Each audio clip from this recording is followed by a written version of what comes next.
The sun hung low over the Pacific as the Johnson family enjoyed their vacation in Hawaii. Mark and Sarah, along with their children Emily and Jake, had spent the day soaking up the sun on the beach, exploring the lush landscapes, and immersing themselves in the local culture.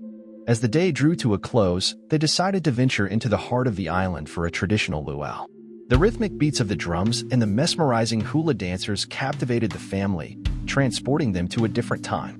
After the luau, they were reluctant to return to their hotel and decided to explore a nearby waterfall they had heard about. As they followed the trail to the waterfall, the dense foliage seemed to swallow them whole. Soon, the sound of the waterfall faded, and they realized they were lost. Panic set in as the sun began to dip below the horizon, casting long shadows over the jungle. Just when they thought all hope was lost, Emily noticed a faint light emanating from a cave nearby. Intrigued, the family cautiously made their way towards it. The Johnson family stood at the edge of the cave, staring in at the shimmering portal before them. It pulsed with a strange energy, beckoning them to touch it. Sarah hesitated, her instincts telling her to stay away, but the curiosity got the better of her. Without a word, she reached out and placed her hand on the portal. The light grew blinding, and a rush of wind surrounded them. When the light faded, they found themselves in a world unlike anything they had ever seen. The air was thick with humidity, and the sounds of unfamiliar creatures filled the air. They stood on the edge of a dense jungle, the towering trees casting long shadows over the forest floor. Strange plants and flowers dotted the landscape, and the distant roar of a dinosaur sent shivers down their spines. Mark, ever the practical one, took charge.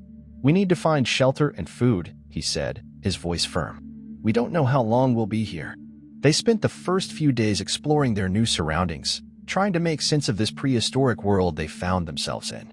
They discovered that the portal had transported them back millions of years, to a time when dinosaurs ruled the earth. Emily and Jake were fascinated by the creatures they encountered, despite the danger they posed. They marveled at the sight of a towering brachiosaurus grazing in a clearing and watched in awe as a pack of velociraptors hunted their prey. Sarah, on the other hand, couldn't shake the feeling of unease that settled over her. She missed the comforts of home, the familiar routine of their daily lives. She worried about their safety and the uncertainty of their future in this strange land. As days turned into weeks, the family settled into a routine. They found a cave to use as a shelter, built rudimentary tools and weapons, and learned to hunt and gather for food. They became adept at avoiding the larger predators, using their knowledge of modern science to outsmart the ancient creatures. Despite the hardships, the Johnsons found moments of joy and wonder in their new life. They discovered hidden waterfalls, explored ancient ruins, and witnessed breathtaking sunsets over the prehistoric landscape. One day, while exploring a dense forest, they stumbled upon a group of primitive humans. These early hominids, though wary at first, welcomed the Johnsons into their tribe. They taught them survival skills, how to make fire, and how to communicate using basic gestures and sounds. The Johnsons learned to appreciate the simplicity of this ancient way of life. They found a sense of peace and belonging among the tribe, a feeling they had never experienced in their modern lives.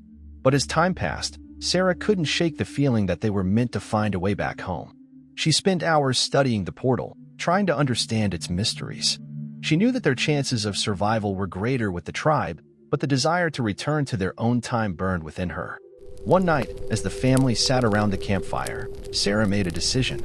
"We need to try to activate the portal again," she said, her voice determined. "We need to find a way back home." The family agreed, and they set out to gather the materials they needed to activate the portal.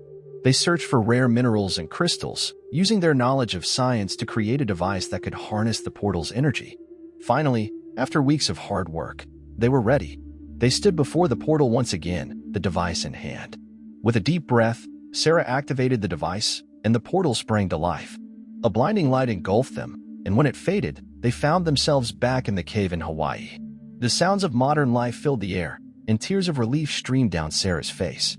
But their relief was short-lived. As they stepped out of the cave, they realized that something was wrong. The world around them was not as they remembered it. Buildings lay in ruins, and the sky was filled with ash and smoke. They had not returned to their own time. They had returned to a world ravaged by disaster, a world on the brink of collapse. As they stood in shock, a figure emerged from the shadows. It was an older version of Emily, dressed in tattered clothes and carrying a makeshift weapon. She looked at them with a mix of sadness and resignation. "I've been waiting for you," she said, her voice filled with sorrow. "Welcome to the future." And with that, The portal closed behind them, leaving the Johnson family stranded in a world that was no longer their own.